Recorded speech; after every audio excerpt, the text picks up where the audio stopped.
আজ একটা ছোট্ট গল্প বলবো, কিন্তু গল্প কি? হয়তো গল্পই হবে, তার কারণ সত্যি ঘটনাও কখনো কখনো গল্পের মতোই শোনায়।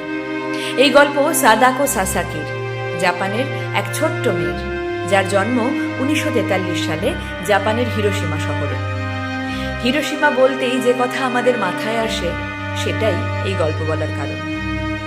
1945 সালের 6ই আগস্ট যখন হিরোশিমার আকাশ ফাটিয়ে নেমে এলো পারমাণবিক বোমা, তখন গ্রাউন্ড জিরো থেকে প্রায় 1.6 কিলোমিটার দূরে তার বাড়ির জানলার কাছে ছিল মাত্র 2 বছরের সাদাকো। বিস্ফোরণে সে ছিটকে যায়, কিন্তু মিরাকলের মতো বেঁচে যায়। সবাই ভেবেছিল বিপদ কেটে গেল, কিন্তু আসল বিপদ তখনও এসে পৌঁছয়নি। কয়েক বছর পর সাদাকো লিউকেমিয়াতে আক্রান্ত হয়। ডাক্তাররা বলল অ্যাটমিক বম্ব ডিজিজ। এই লিউকেমিয়া ছিল কমন ডিজিজ সেই সময় জাপানের হিরোশিমা ও নাগাসাকিতে।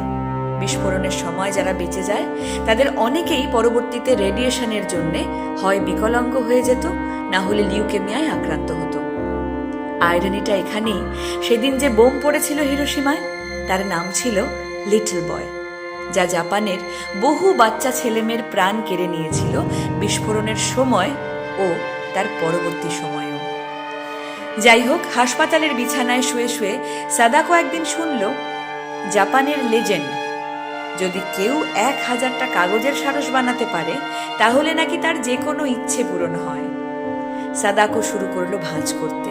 কাগজ নেই, তাহলে হাসপাতালের ওষুধের র্যাপার, পুরনো কাগজ, যা পায় তাই দিয়ে বানাতো সারস। এদিকে দ্রুত ফুরিয়ে আসছে সময়। 1955 সালে মাত্র 12 বছর বয়সে সাদাকো চিরদিনের মতো ঘুমিয়ে পড়ে। কেউ বলে সাদাকো 1000টা সারস শেষ করতে পারেনি, সে থেমে যায় 644টায়। তার বন্ধুরা পরে বাকিগুলো বানিয়ে দেয়। আবার কেউ কেউ বলে সে 1000টারও বেশি সারস বানিয়েছিল। কিন্তু সে যাই হোক, সাদাকোর ইচ্ছে পূরণ হয়নি, সেটা তো তার পরিণতি দেখেই বোঝা যায়। ছোট্ট সাদাকো বিশ্বাস করেছিল এই কথাটা। সাদাকো আশা করেছিল, সাদাকো বাঁচতে চেয়েছিল। কিন্তু মানুষ ভাবে এক আর হয় এক। সবার সব ইচ্ছে সবসময় পূরণ হয় কি? আজও যেমন রাস্তাতে যোগ্য চাকরিহারারা বসে আছে এই বিশ্বাস নিয়ে যে তাদের হকের চাকরি একদিন তারা ঠিক ফেরত পাবে। হয়তো তারা এখনো বিশ্বাস করে এই অন্ধকারেও আশার আলো খুঁজে পাওয়া সম্ভব। কোনো অন্যায় না করেও এত বড় শাস্তি কেউ পেতে পারে, এটা হয়তো তারা এখনো মেনে নিতে পারে না।